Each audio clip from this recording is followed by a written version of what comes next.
오늘 주신 하나님의 말씀 함께 보겠습니다. 오늘 주신 말씀은 에스라서 8장 21절 그리고 31절에서 34절까지 말씀입니다. 한 목소리로 봉독하겠습니다. 그때에 내가 아하와 강가에서 금식을 선포하고 우리 하나님 앞에서 스스로 겸비하여 우리와 우리 어린아이와 모든 소유를 위하여 평탄한 길을 그에게 간구하였으니 첫째 달 12일에 우리가 아하와 강을 떠나 예루살렘으로 갈새 우리 하나님의 손이 우리를 도우사 대적과 길에 매복한 자의 손에서 건지신지라. 이에 예루살렘에 이르러 거기서 3일간 머물고 제사일에 우리 하나님의 성전에서 은과 금과 그릇을 달아서 제사장 우리아의 아들 무레뭇의 손에 넘기니 비느하스의 아들 엘르아살과 엘리 사람 예수아의 아들 요사밧과 빈누이의 아들 노아디아가 함께 있어 모든 것을 다 세고 달아보고 그 무게의 총량을 그때에 기록하였느니라. 아멘. 신승빈 전사님 나오셔서 귀환 여행과 책임이란 제목으로 말씀 증거해 주시겠습니다.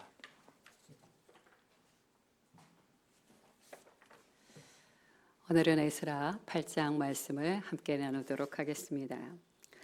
우리는 귀한 여행에 대해서 이미 한번 살펴봤습니다. 그런데 오늘은 이 귀한 여행에 대하여 굉장히 자세하게 기록된 말씀을 통하여 함께 은혜를 나누고자 합니다. 에스라는요, 그의 직업 자체가, 그의 신분 자체가 서기관이었습니다. 그러므로 그는 모든 기록을 아주 자세하게, 구체적으로 기록을 남겨둔 것을 알 수 있습니다. 먼저 8장 2절에 보면 제사장의 가문에 대해서 기록을 하고요. 그리고 3절부터 14절까지는 왕족이 누구누구가 가는지, 그리고 일반인들이 누구누구가 가는지에 대해서 그 이름을 자세하게 기록하는 것을 볼 수가 있습니다. 성경에는 한 1,500명 정도가 귀한 길에 이르렀다라고 얘기하는데, 여기서 1,500명은 성인 남자를 뜻하는 것입니다. 그럼 성인 남자 한 명당 1,500명인데 그의 가족들까지 다 합친다면 대충 한 5,000명 정도가 귀한 길에 나섰다라는 것을 우리는 추측할 수 있는 것입니다. 자, 이 5,000명의 숫자는요, 그 전에 한번 귀환을 갔던 사람들에 비하면 굉장히 작은 숫자입니다. 왜 이렇게 숫자가 줄었냐 하면 이미 1차로 갔던 그 유대인들이요, 그곳에서 고생을 한다는 소식을 이미 다 바벨론에서도 소문을 들어서 알게 된 것이에요. 그러다 보니까 사람들이 유대로 가려고 하지 않은 것입니다. 그래서 약 5,000명 정도만 다시 예루살렘으로 길을 떠나게 됩니다. 자, 그들은 귀한 준비를 위해서 3일 동안 아하와 강가에 머물며 무엇을 준비해야 되는지 하나하나 체크를 하기 시작했습니다. 에스라는 장막들을 돌아다니며 필요한 것이 무엇이 있는지, 이거는 잘 준비가 됐는지 저것은 잘 준비가 됐는지 체크를 하다가 발견하게 된 것이 있었습니다. 그것은 바로 무엇이냐? 레위인들이 오지 않았다는 것입니다. 5,000명의 사람들 중에 레위 사람들이 한 명도 오지 않았어요. 근데 이건 굉장히 큰 문제입니다. 왜냐하면 모세의 율법에 의하면 성전 기물을 옮길 수 있는 사람은 오직 레위 사람들만이 할 수 있는 일이에요. 아닥사스다 왕이 성전 기물을 준 게 있는데요, 그 성전에 쓰기 위하여 맡겨진 것이 있었는데요, 그거를 일반 사람들은 움직일 수가 없는 거예요. 그래서 에스라는 어떻게 했냐? 레위인들을 모집하기 위해서 다시 사람들을 보내게 됩니다. 자, 에스라가 이렇게 노력한 결과로 말미암아 38명의 레위인들이 다시 귀환길에 오르게 됐고요. 또 그 레위인들을 도울 수 있기 위하여 느디님 사람, 발음이 너무 어렵습니다. 느디님 사람 220명 정도가 함께 동행을 하게 됩니다. 자, 이제 모든 귀환의 준비가 다 끝났어요. 끝나고 나자 어떻게 했습니까? 에스라는 그 5,000여 명의 사람들에게 모두 출발하기 전에 금식을 명하게 됩니다. 금식을 명했다는 것은 무엇이냐? 여호와 하나님 앞에 겸손함으로, 겸비하게 너희는 성결케 하는 준비를 하라는 것입니다. 그래서 5천여 명의 유대인들이 그 강가에서 모두 다 금식하며 자신을 성결케 하는 작업을 시작한 것입니다. 그들은 금식하면서 특별히 무엇을 기도했을까요? 오늘 본문 말씀에는 이렇게 기록이 되어져 있습니다. 평탄하기를, 여행길이 평탄하기를 기도했습니다. 그들은 정말로 평탄하기를 기도할 수밖에 없었어요. 왜요? 바벨론에서 그동안 70년 동안 모았던 그 재물들을 다 가지고 출발하거든요. 그럼 이들이 5천 명이나 되는 사람들이 70년 동안 모았던 재물을 가지고 간다는 소문을 그 주변 사람들이 들었을까요? 안 들었을까요? 다 알고 있습니다. 그런데 에스라는요, 아닥사스다 왕에게 군대와 무기를 요청할 수 있었는데도 요청하지 않습니다. 그에겐 확신이 있었어요. 어떤 확신이 있었냐?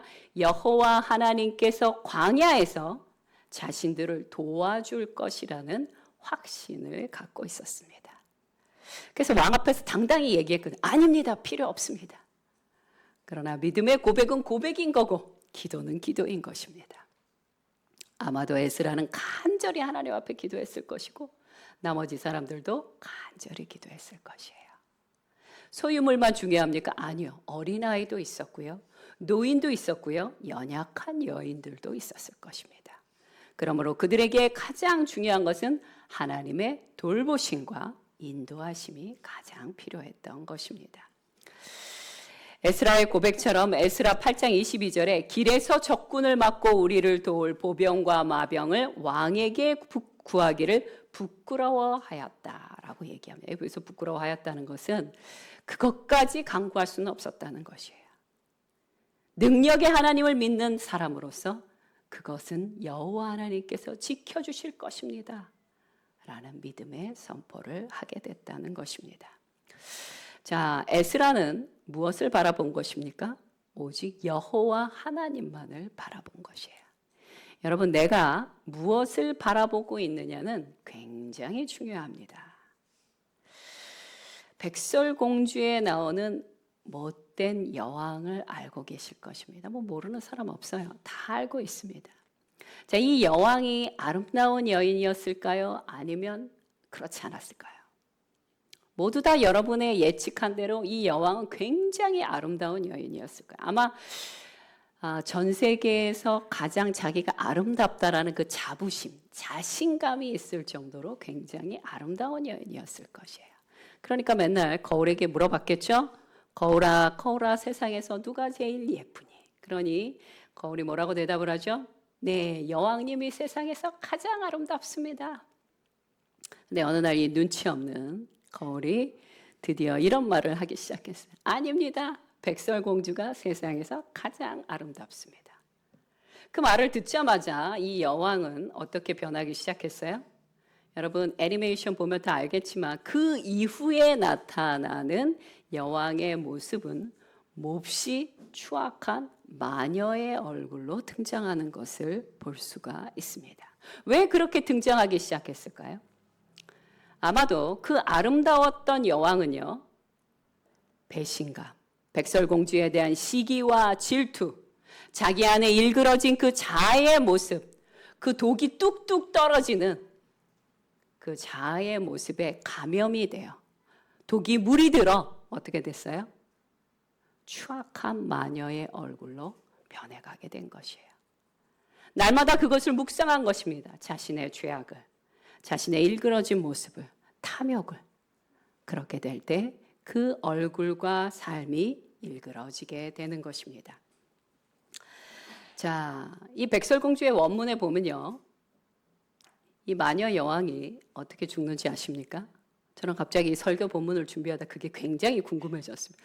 내가 백설공주 스토리를 다 아는데 그 마녀 여왕이 어떻게 됐더라? 높은 낭떠러지에서 떨어졌었나? 기억이 잘 안 나더라고요. 그래서 한번 자료를 찾아봤더니 원문에 의하면요, 이 마녀 여왕이 어떻게 됐느냐? 뜨거운 신발을 신고 죽을 때까지 그 춤을 추다가 죽게 되었다고 합니다. 근데 그것이 너무 잔인해서 아이들 동화에서는 삭제가 되었다고 합니다. 자, 백설공주의 마녀 여왕은요, 우리가 보는 대로 담는다라고 하는 에드먼드 카펜터의 연구의 결과를 증명해주는 좋은 예라고 할 수 있습니다. 자, 만약 누군가를 끊임없이 여러분께서 묵상하신다면 그 사람을 사랑해서 묵상할 수도 있지만 우리는 어떤 사람이 미워서도 묵상할 수 있습니다. 근데 두려워서도 묵상할 수 있습니다. 뭐가 됐든 상관없습니다. 여러분의 마음의 묵상이 누가 됐든 그 사람을 계속해서 생각하게 되면 어떤 일이 벌어집니까? 그것이 5년이 되고 10년이 되고 20년이 되면요, 나도 모르게 안타깝게도 그 사람을 닮아가게 된다는 것이에요. 내가 미워하고 내가 저주하고 싫어했던 바로 그 사람의 모습을 내가 닮아가게 된다는 것이에요. 그래서 주님이 우리에게 뭐라고 말씀하십니까? 미워하고 마음에 앙금처럼 남겨진 그 사람이 있다면 용서하라고 말씀하십니다. 용서한다는 것은 무엇이에요? 자유롭게 된다는 것이에요. 용서함으로 자유롭게 돼서 이제부터 누구를 바라봐야 됩니까? 예수 그리스도를 바라봐야 되는 것이에요. 주님을 바라보게 되고 아침에서 저녁까지 주님을 묵상하게 되고 주의 말씀을 날마다 상고하게 될 때 우리는 날마다 우리의 삶이 본이 되시는 예수 그리스도를 닮아갈 수 있게 되는 것입니다. 여러분은 한 주간 동안 누구를 묵상하고 계셨습니까? 무엇을 묵상하고 계셨습니까? 혹시 나의 가난하고 빈곤한 재정 상태를 묵상하고 계셨습니까? 무엇을 묵상하고 계셨습니까? 자세히 살펴보시기 바랍니다. 자, 히브리서 12장 2절 말씀을 함께 보도록 하겠습니다. 시작. 믿음의 주여 또 온전하게 하시는 이인 예수를 바라보자. 아멘. 우리가 바라봐야 될 분은 예수 그리스도입니다. 히브리서 3장 1절 말씀도 함께 보겠습니다. 시작. 그러므로 함께 하늘의 부르심을 받은 거룩한 형제들아, 우리가 믿는 도리의 사도이시며 대제사장이신 예수를 깊이 생각하라. 아멘. 여러분의 생각의 주인은 오직 주님이 되어야 하는 것입니다. 자, 에스라는요, 하나님을 바라보고 하나님을 묵상했습니다. 하나님의 의로우심과 하나님의 능력과 그분의 은혜를 바라보는 사람이었습니다. 덕분에 그의 삶은 어떻게 됐을까요? 날마다 하나님을 닮아가게 됐을 것입니다. 자, 예루살렘으로 출발하기 전에 에스라는요, 레위인들 중에서 12명과 세레바와 하사바냐의 그 형제 10명을 선출하게 됩니다. 그래서 그 사람들을 통하여서 어떻게 했냐면 이 22명에게 아주 귀중한 성전의 물품들을 이동하는 책임을 맡게 됩니다. 여러분, 이 성전의 물건을 이동시키는 것은 어디에 나오냐? 민수기 3장 전체를 보면 자세하게 나옵니다. 무엇을 맡겨야 되고 무엇을 맡겨야 되고 무엇을 맡겨야 되는지 아주 구체적으로 나오게 됩니다. 한 절 말씀만 살펴보겠습니다. 민수기 3장 31절 말씀만 보겠습니다. 시작. 그들이 맡을 것은 증거계와 상과 등잔대와 제단들과 성소에서 봉사하는 데 쓰는 기구들과 휘장과 그것에 쓰는 모든 것이며 아멘. 이것이 바로 레위인들, 그들이 책임져야 하는 거예요. 저기 책임을 진다는 건 뭐예요?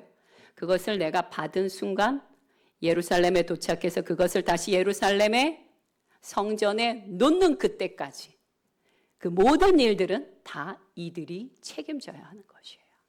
절대로 쉬운 일이 아니었을 것입니다.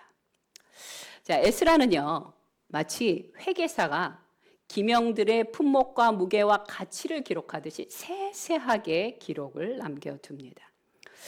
그런데 여기서 한 가지 여러분에게 말씀드려야 될 게 있는데 그건 바로 뭐냐면 에스라는 분명히 이것을 명확하게 기록했을 거라고 봐요. 그의 여러 가지 성품을 봤을 때, 그의 행적들을 봤을 때. 그런데 후대로 넘어오면서 필사들의 실수 또는 번역상의 어려움 때문에 기록이 좀 부정확하게 된 것을 확인할 수가 있습니다. 지금 성경에는 보면 은이 650달란트라고 되어 있는데요. 이것은 1톤, 2톤으로 따지면 25톤이나 됩니다. 이거 너무 거대한 거예요. 너무 많은 것이에요. 그리고 금이 100달란트라고 하는데 금이 4톤이나 되는 것입니다. 너무 많죠. 그래서 이 수치는 너무 어마어마하기 때문에 신학자들은 뭐라고 이야기하냐면 이것은 양이 무게가 아니라 개수를 가리키는 것이다 라고 그렇게 이야기를 하고 있습니다. 개수로 따진다면 괜찮습니다. 은이 650개, 은덩어리가 650개라는 거죠. 그리고 금이 100개 이렇게 하면 충분히 납득이 갈 수 있습니다. 그리고 나머지 기명들은 고대의 측정법과 가치에 일치한다고 신학자들은 이야기합니다. 금잔이 20개라 중수는 1000다리기요 또 아름답고 빛나는 녹그릇이 2개다라고 그렇게 기록이 되어 있습니다. 에스라 8장 28절에서 30절 말씀을 보면요. 에스라는 금과 은과 귀중한 기물들을 모두 계산한 후 너희도, 여기서 너희도는 누구를 가리키냐? 레위 지파를 얘기하는 거예요. 하나님의 거룩한 성물을 맡게 된 너희도 성결해야 한다라고 명합니다. 너희가 그냥 힘과 능력으로만 가서는 안 된다. 너희 역시 하나님의 거룩한 성물을 맡은 자답게 성결함으로 이 모든 과정을 이행해야 한다라고 명하고 있는 것입니다. 레위인들에게 구별된 삶에 대해서 요청을 하는 것입니다. 자, 모든 준비를 마친 에스라와 5천여 명은요, 드디어 예루살렘으로 출발을 합니다. 에스라는요, 실제 여행에서 제가 한 100일 이상 걸렸다고 말씀드렸는데요. 이 기간 동안 있었던 일들에 대해서 자세히 기록하지 않았습니다. 그가 기록을 하기에 가치 있다고 여겼던 것은 딱 한 절입니다. 뭐라고 얘기합니까? 8장 31절 말씀입니다. 우리 하나님의 손이 우리를 도우사 대적과 길에 매복한 자의 손에서 건지셨도다 라고 얘기합니다. 와, 얼마나 도적들이 이들을 쫓아왔을 텐데 그 모든 도적들의 손에서 우리를 보호해 주셨다. 아멘입니다. 그들의 이 모든 안전한 여행은 하나님께서 얼마나 그들을 신실하게 지켜주셨는지에 대한 증거로 남겨지게 되는 것입니다. 자, 에스라 33장 8장 33절에서 34절은요. 예루살렘에 도착한 다음의 일을 기록하고 있습니다. 예루살렘에 도착한 제4일에 에스라와 제사장들과 레위인들은 은과 금과 기명들을 성전으로 가져갑니다. 그리고 그냥 그것을 턱 주지 않았어요. 어떻게 했냐면 이것이 하나도 처음에 출발할 때 기록과 차이가 없다는 것을 증명하기 위해서 어떻게 했냐? 그 무게를 쟀다라고 얘기합니다. 정말 정확합니다. 그 무게를 정확하게 재서 그것을 또 다 기록합니다. 여러분, 이런 일들이요, 책임을 맡은 자들이 해야 될 일이에요. 여러분, 서류를 작성하는 거 즐겁습니까? 서류 떼는 거? 바로 이렇게 싫다고 그러네요. 저도 싫습니다. 동사무소 구청 가서 서류 준비하는 건 정말 귀찮은 일이에요. 그런데요, 그 일들을 맡으셨다면 하나하나 책임감 있게 일어나가야 됩니다. 그것을 미스하게 된다면 책임을 완수한 게 아닙니다. 그리고 그것이 아무리 귀찮다 하더라도 그것을 하나하나 연습하면서 배워나가야 합니다. 저는 한 10년 동안 외국에서 지내봤기 때문에 이 비자 문제, 서류 많이 필요합니다. 뭐 우리나라처럼 이렇게 관공서에 간다고 째꺼덕 해주지도 않습니다. 계속 하루 종일 전화해도 전화도 안 받는 경우 너무 많습니다. 그래도 그 일을 해야 합니다. 이 모든 일을 완수하는 것이 바로 책임 있는 자들의 행동이라는 거예요. 여러분, 회사에서 귀찮은 일 많이 있을 것입니다. 불편한 일 많이 있으실 거예요. 그러나 그것이 귀찮다고 슬쩍 넘어가서는 그것은 충성되고 성실한 모습이 아니라는 것이에요. 힘드시더라도 하나하나 차근차근 준비해 나가셔야 합니다. 자, 그렇게 무게를 다시 재고 기록한 다음에 그 귀중품들을 관리할 책임을 제사장 우리아의 아들 무레못에게 이양했고 거기에다 증인들까지 대동합니다. 내가 그에게 이것을 다 넘겼다라는 것을 확실히 증명할 만한 증인까지 대동해서 성전 창고에 보관을 하게 됩니다.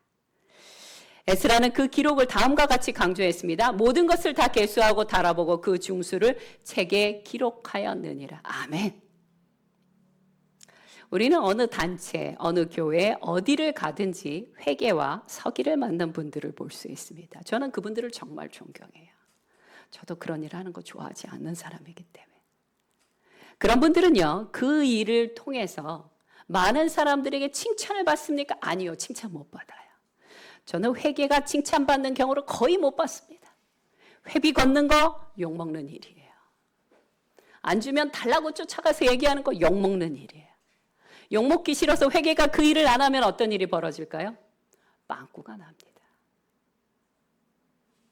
그러니 우리는 항상 기도할 때 회개를 맡은 자들을 위하여 기도해 줘야 됩니다. 주님, 부디 저 마음을 강건하게 하사 위로하여 주시고 시험에 들지 않게 하여 주시옵소서. 그분의 마음을 강건하게 하사 회비가 잘 거치게 하여 주시옵소서. 넉넉하게 하여 주시옵소서. 우리는 항상 회개 맡은 자, 서기를 맡은 자, 책임을 맡은 자들을 위하여 기도해 줘야 됩니다. 그분들은 작정하여 하나님 앞에 욕먹기로 작정하신 분들이기에 그분들의 놀라운 헌신을 우리는 칭찬할 줄 알아야 하는 것이에요. 때로는 주님을 위하여 욕도 먹어야 합니다. 아멘. 아멘 안 하신 분들 제가 봤습니다. 예외는 없습니다. 만약 그 일이 내게 주어졌다면 주님, 제가 주변 사람들에게 욕을 먹을지라도 그 말을 하겠습니다. 그 일을 끝까지 수행하겠습니다. 이것이 하나님 앞에 헌신입니다. 자, 드디어 에스라는 모든 책임을 완수했습니다. 에스라는요, 여행단을 아주 치밀하게 조직했고 그리고 책임자들에게 책임을 맡겨줬고 그리고 자신의 보호 아래에 있는 사람들을 책임졌고 물건들과 기명들을 다 완수했습니다. 그는 정말 하나님 앞에 충성되고 성실한 사람입니다. 책임과 의무는요, 두 가지가 필요해요. 진실성과 성실성이 바탕이 돼야 완수할 수 있는 것이에요. 뭔가 성실하기는 한데 자꾸 뒷돈을 챙겨요. 그러면 그건 책임을 완수한 게 아닙니다. 진실함과 성실성이 있을 때 내게 주어진 책임을 완수하게 됩니다. 그리고 맡은 바 책임을 성실하게 감당하는 것, 그것 자체가요, 신앙이고 경건이고 믿음입니다. 아멘. 우리의 뜨거운 헌신과 결단은 말로 이루어지는 게 아니에요. 주님, 제가 주님 앞에 헌신하겠습니다. 그건 언제나 시작이고요. 그 모든 과정은 우리의 행동으로 나타나야 됩니다. 순종으로 나타나야 돼요. 오늘 내게 맡겨진 책임과 의무를 누가 보든지 안 보든지, 체크하든지 안 하든지 언제나 깔끔하게 완수하는 것, 우리 그리스도인이라면 누구나 해야 할 충성됨입니다. 아멘. 아멘. 자, 여러분들 중에 아직 결혼을 안 하신 분들, 뭐 이미 결혼하신 분들도 마찬가지인데요. 책임감 있는 배우자를 만나고 싶어 하실 것입니다. 책임감 있는 배우자. 다른 말로 표현할게요. 바람둥이가 아닌 배우자를 만나고 싶으실 것입니다. 생물학적으로 바람둥이가 아닌 사람들에게는 바소프레신이라는 그 수용체가 굉장히 많다고 그러더라고요. 뭐 들쥐를 가지고 이렇게 실험을 했더니 그렇대요. 그거는 이제 그분들의 이야기시고요. 다른 의미에서 바람둥이는 어떤 의미를 갖고 있냐면요. 이분들은 언제나 열렬히 사랑할 그 누군가를 늘 찾아다니십니다. 굉장히 사랑에 진심이에요. 근데 이 바람둥이들이 사랑에 굉장히 진심인데 안타깝게도 이들은 그 간절한 열망과 간절한 사랑의 바램만큼이나 그 강도만큼이나 동시에 상대방으로부터 도망가고 싶어 한다고 합니다. 희한하죠? 왜 도망가고 싶어 할까요? 왜 도망가고 싶어 할까? 이게 핵심이에요. 왜 도망가고 싶어 하냐면요. 사랑에는 반드시 책임이라는 게 뒤따르게 되거든요. 그런데 이 바람둥이들은요, 사랑에 뒤따르는 책임을 지고 싶을 하지 않아요. 아니, 사실은 책임을 질 수가 없다고 합니다. 이들은 그 책임을 질 만큼 자아가 건강하지가 않아요. 그래서 일단 불은 붙는데 책임을 질 일이 있으면 도망부터 간다는 거예요. 그래서 언제나 바람둥이들은 얄팍한 연애만 하면서 이 남자, 저 남자, 이 여자, 저 여자에서 옮겨 다닌다고 합니다. 그러니 제가 말했던 것 중에서 결론적으로 책임감 있는 배우자를 누구인가 여러분은 찾으셔야 되는 거예요. 자, 결론을 말씀드리겠습니다. 하나님은요, 우리의 기도에 응답해 주십니다. 그런데 특별히 의인들의 기도를 응답해 주십니다. 야고보서 5장 16절 후반절 말씀 함께 보겠습니다. 시작. 의인의 간구는 역사하는 힘이 큼이니라. 아멘. 여러분, 우리는 구약에 있는 레위인들은 아니에요. 구약에 있는 레위인들은 아니지만 예수 그리스도로 말미암아 택하신 족속이야 왕 같은 제사장들입니다. 말씀을 보겠습니다. 베드로전서 2장 9절 말씀입니다. 시작. 그러나 너희는 택하신 족속이여 왕 같은 제사장들이요 거룩한 나라요 그의 소유가 된 백성이니 이는 너희를 어두운 데서 불러내어 그의 기이한 빛에 들어가게 하신 이의 아름다운 덕을 선포하게 하려 하심이라. 아멘. 그러니 여러분 이렇게 하나님 앞에서 예수 그리스도 안에서 대단하신 분들이에요. 굳이 세상의 그 누구와 여러분을 비교할 필요가 없습니다. 제가 이렇게 얘기해도 아직 젊은 분들은 끊임없이 비교를 하게 될 거예요. 이해합니다. 저도 그랬었으니까요. 하지만 날마다 말씀을 상고하고 주님을 바라보시게 되면 비교하던 것들이 서서히 사라지게 돼요. 왜 사라지냐면요. 강건한 그리스도인의 모습으로 성숙해 가기 때문입니다. 우리는 오직 하나님만을 바라보며 믿음으로 살아가야 되는 사람입니다. 그 모스크바에 어떤 그 성경 공부 그룹 모임이 있었다고 합니다. 근데 그 성경 공부 그룹 모임에 한 중년의 여인이 어떤 자기가 아는 또 다른 여인의 이야기를 들려줬대요. 또 다른 여인은요, 그녀의 남편은 공산주의 사회에서 믿음을 지키는 남편이었다고 합니다. 그러다 보니까 이 남편이 추방을 당하게 돼요. 멀리 추방을 당했어요. 근데 이 가족에게는 자녀가 8명이나 있었다고 합니다. 남편이 멀리 추방을 당했고 이 여인은 8명의 자녀를 홀로 키워야 됐대요. 그러면서도 이 공산주의 치하에서 이 여인은 하나님을 열심히 믿었습니다. 그 여인에게 막내딸이 있었는데 아직 어린 아기였어요. 어린 아이였어요. 그런데 어느 날 군인이 이 여인을 잡아갔습니다. 그리고 취조실에서 이 여인에게 협박을 하기 시작했어요. 예수를 부인해라. 네가 만약 부인하지 않으면 너는 감옥에 가게 될 것이고 그리고 너희 아이들을 한 명씩 다 죽이겠다. 이렇게 협박을 했습니다. 군인들이 아무리 협박을 해도 이 여인은 아무 말도 하지 않았어요. 그리고 그 여인의 품에는 어린 딸, 가장 어린 막내딸을 품에 품고 있었어요. 계속 군인들이 결정하라고 요구했습니다. 마지막 순간에 이 여인은 하나님 앞에 어린 딸을 가슴에 꽉 안고 기도했습니다. 간절히 기도한 다음에 그 여인은 결정을 내립니다. 결정을 내리면서 그 어린 딸을 그 차가운 취조실에 있는 긴 의자에 내려놓았다고 합니다. 그러면서 속으로 이렇게 말했대요. 하나님, 내 어린 아이들을 지켜주시옵소서.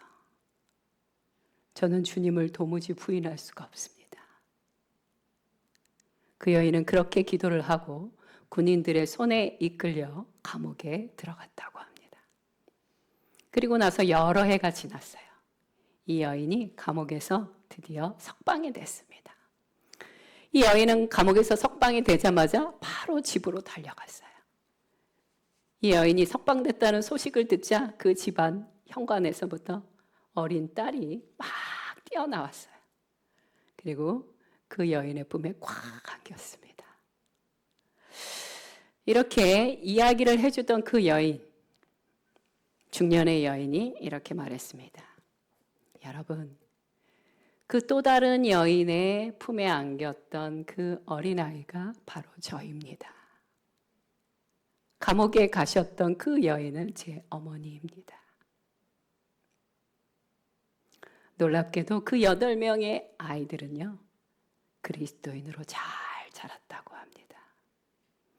하나님께서 그 아이들을, 그 가정을 지키고 보호해 주신 것입니다. 우리는 세상의 놀라운 군대를 의지할 수 있습니다. 그러나 에스라는 어떻게 했습니까? 여호와 하나님을 신뢰했습니다. 그 모스크바의 그 여인처럼요.